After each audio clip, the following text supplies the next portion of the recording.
Assalomu alaykum hammaga do'stlar. O'sha mashhur podorожник giyohi. Mana baqa jalbiroq deb qo'yadi qirg'izchasiga. Barguzub deb qo'yadi o'zbekchasiga. Shuni do'stlar mana shuni. Tagidan olinadi. Olinib bir yengil yuvib olib, xohlasangiz qaynatib nastoy qilib iching. Xohlasangiz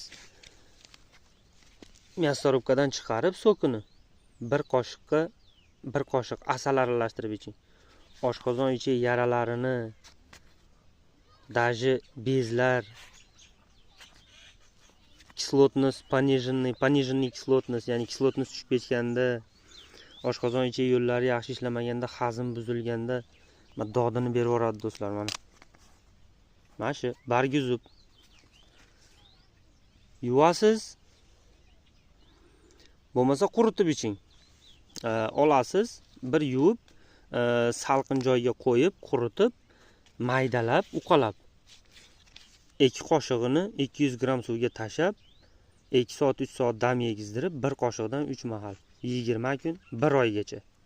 Облепиховый masla bilan, salotkalar bilan qo'shib ichilsa bo'ladi. Vafshi zo'r effekt beradi do'stlar oshqozon ichikka. Yana propolis, mingdan oshiq dorivor giyohlar bor. Eng zo'rlaridan biri podorожник.